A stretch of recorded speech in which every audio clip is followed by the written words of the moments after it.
You are listening to How to Get Over Your Ex, episode number 147, What to Do When You Live With Your Ex.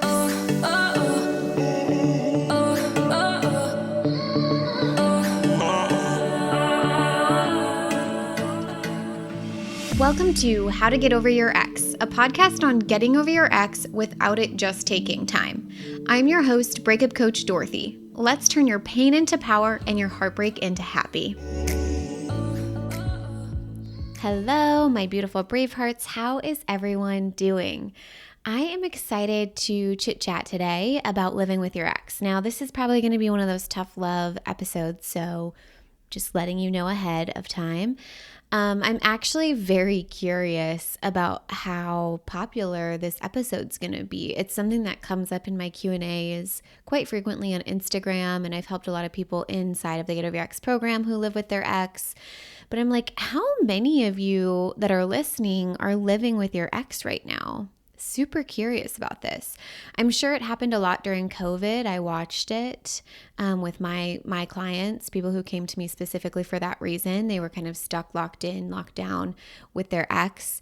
Now, here's what's really interesting about living with your ex and this episode. There's sort of two layers going on that makes it difficult for me to just make a 15-20 minute episode about this, but I'm the one that would lean towards just getting out of living with your ex. Don't live with your ex. I don't want you spending your time and your energy figuring out, how do I comfortably live with my ex? I'd rather you spend your time figuring out how to get out of living with your ex. Just because we can do thought work around something and get comfortable with it doesn't always mean we have to do thought work. Sometimes we can change our circumstances, and this is one of those things where if you can change this circumstance, I would do it. So I want to be clear that I don't really think living with your ex is a long-term situation in most scenarios. Now, of course, there are always those one-off situations. I had a client who lives with her ex-husband and it was totally fine. They co-parent together. Things were fine. It really worked flawlessly, and that was beautiful. But she had come to me to work on an ending of a relationship that was after her ex-husband. So that's also very important to note. Now, I'm not going to be the one to say that it can't work, but it's really important to understand, why am I living with my ex? And do I have a plan for what's happening in the future? And I think working with an ex is a little bit different. I have an entire episode on that. So if you guys are struggling with working with your ex, maybe you work and live with your ex, that's a doozy. I have a completely different episode, and that's a completely different ballgame. So here's what we're going to do today. I am going to give you concrete tools and helpful tips to address the scenarios you might be encountering when it comes to living with an ex. But this is all with the idea that you're living with your ex as a short-term situation. Okay? My biggest advice about this topic is to stop living with your ex. Move as soon as you can, getting into your own space and doing your real work and building the bigger and better life is fire.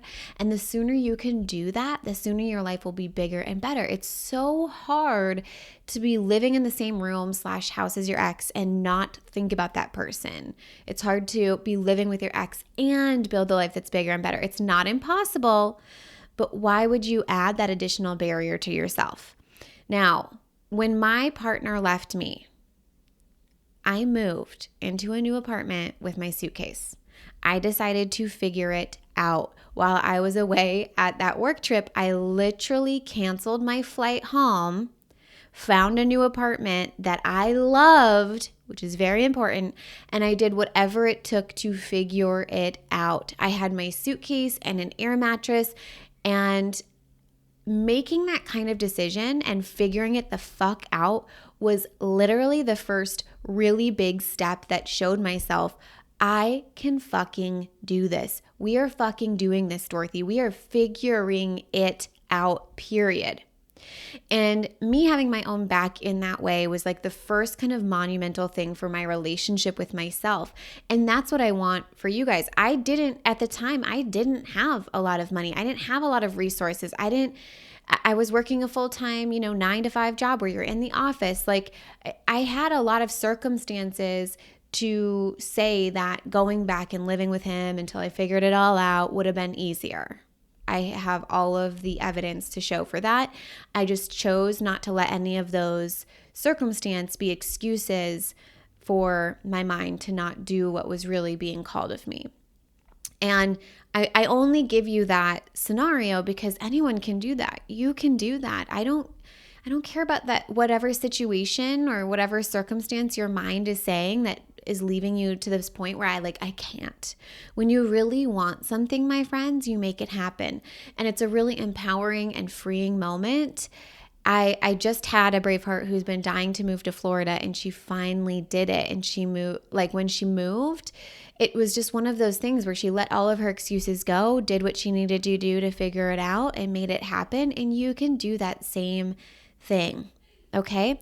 And here's the other thing is maybe you're already doing that. You're doing everything you can to figure it out.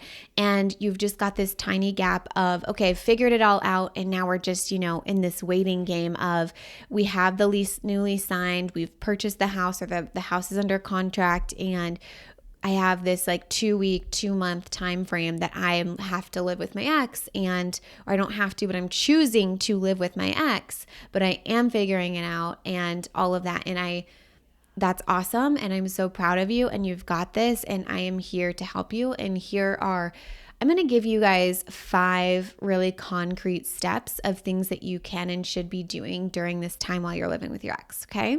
And that's how I can best help you in this situation, other than just saying, let's figure out how to not live with your ex, okay?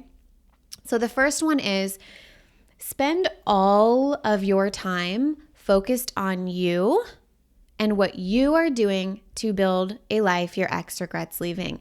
And I mean all of your time. All of your energy and your time should be on you. Put those blinders on. The moment your brain goes to how he's feeling, what he's doing, trying to interpret his words or his actions or his lack of words or his lack of actions, redirect to you building that epic, beautiful life regardless of what he's doing. I want all of your time and all of your energy dedicated to up-leveling you. If he's going on dates, acting like everything's fine, I want you to remember that what he is doing in his life does not determine the success you have in your life. Anything and everything you wanted with him, you will have with or without him, period. It's already done, my friends. It's already on its way to you. Spend 0 attention on what the fuck he's doing. 0, okay? You do not have the brain capacity for that. That is not your problem. You are your own problem. Let's solve that. Number 2, this might be controversial. Number 2, do not sleep in the same bed as your ex. If you really have amazing self-control and you won't have sex, then maybe this doesn't matter. But come on, friends. We all know that this is a recipe for disaster, especially if you were the one that was left. It's different if you were the one leaving, like maybe you can keep those things separate, and I'll get to this in just a second, but if you were the one that was left, your mind will be doing gymnastics. It will be like, oh my God, do they still love me? Do they still want to be with me? Maybe they still want to make this work. I want you to remember that you need to be the version of you who is married to the most amazing partner. The person, like the version of you who's living her epic life. I really want you to think about this. Is she sleeping in the same bed with someone who said they don't want to be with her the day before, or maybe even the same day? No. Now, if you are doing this, don't beat yourself up. Just look at it curiously and decide if this is still a part of your journey. There is no right or wrong or good or bad. It's all an experience, and you just have to decide, is this a part of my experience anymore? Okay? Now, number 3, you've got to manage your mind. Thought downloads. If you're new to this podcast episode, you're going to learn that thoughts create feelings. Welcome. So glad to have you here. It's the stories in your brain, the optional stories you're telling yourself that make you feel a certain way. So inside of the Get Over Your Ex program, you are told to do thought downloads every single day. You are doing brain dumps on paper, pen to paper, every single day, getting really familiar with what scripts and stories are going on in your mind. Looking at those stories in your mind and questioning them is going to be more important during this time than you could have ever even imagined. Keeping your thoughts in check will help you keep your feelings in check. Meaning, if you're lacking confidence in your ability to have everything you've ever wanted because your ex is just walking around the house or apartment like nothing's wrong and you're literally dying, managing your mind around this is going to help you leaps and bounds. Okay? Number 4, get yourself a coach, my friends. If I found myself in this situation, I would go all in on having someone else objectively help me with my mind.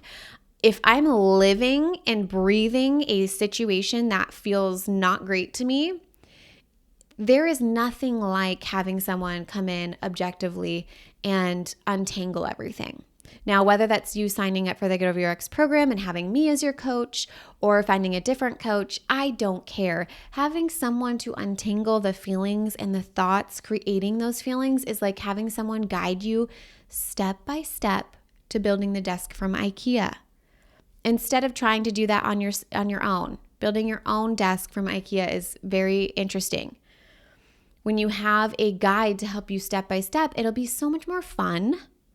Did you even know that this could be fun? It's going to be easier and you're guaranteed to have a perfect result at the end of it instead of, a wonky, wobbly end desk. Okay? Especially my friends, because here's what I see happen so easily in this scenario is confusion. We talked about this a little bit with the whole don't sleep in the same bed. But this is not a confusing situation, but your mind is going to want to be very wrapped up in the confusion because the longer you feel confused, the longer you put off the pain that you're actually going to experience when it's truly done. You still living with your ex is letting your ex have their cake and eat it too. I think that's the correct saying. They've said they don't want to be with you. And I'm talking about someone if you're the person being left, it's easier to fall into this confusion. Well, it's even easier if you're the one that's leaving. But if you're the one that's being left, they've said they don't want to be with you and they don't want to be. I think what's happening is they want to be single and do their own thing. But when you're still living with them, they still get to feel comfort and familiarity of being there with you. And that's not confusing. That's them being human. But what I think is really important to remember is that you have the choice of whether or not you decide to go along with that storyline of theirs. Are you going to be the main character in your life or the sidekick character in their life? And you get to choose, not them. And I think that that's really important, and having a coach guide you throughout that and not let you sit in this confusion is just so important. That's the difference between you staying confused and in the same scenario for 3 months versus you getting out of confusion as quickly as possible to make some really, maybe important and difficult decisions and feel some really hard feelings to then go out and build a life that your ex regrets leaving in 3 months. Very different. All right. Number 5, start building and emphasizing connections that lift you up. I want you to find the people who lift you up, really lift you all the way fucking up. Connect and build those relationships. Maybe they're old friends who inspire you. Maybe you reach out to those who inspire you and you ask to go to coffee. Maybe those are acquaintances or people you're inspired and excited about. You find groups of people who love doing things in the world, beautiful things in the world that make your soul feel good. If you are busy cultivating those relationships, when you do move out, you're going to be in a better spot than if you would have spent all that time trying to hang out or maybe even still hanging out with your ex. It's a completely different ball game. Now, I've given you 5 really concrete tools and steps, right? Spend all of your time focused on you. building that life your ex regrets leaving. Put those blinders on, get really clear about what that is, and go the fuck after it. 2, do not sleep in the same bed as your ex. 3, manage your mind. 4, get a coach who helps you manage your mind. And 5, start building and emphasizing connections that lift you up. Now, please do not use anything I shared today to be mean to yourself about it. I only share these because it's what I've seen work best. I've helped many brave hearts living with their exes. It's a part of the process, right? In divorce or breakups, maybe you have kids with someone, you want to make that transition smooth for them. It all makes sense. It's all welcomed. You're doing the best that you can, but use these tools and these next steps to get you even further along in your journey. Living with your ex can be difficult, and your brain might want to get wrapped up in confusion, but do not let your mind stay confused, stay in the difficulty of it. I want you to stay in your lane and get to work building that bigger and better life, regardless of what your ex is doing and how your ex is showing up. All right. I love you, my friends. I will talk to you next time. Have an amazing week. If you're loving the How to Get Over Your Ex podcast and you want to learn how to get over your ex and build a life bigger and better than the one you had with your ex, I would love to personally invite you to take this work deeper at breakupcoachdorothy.com/next steps.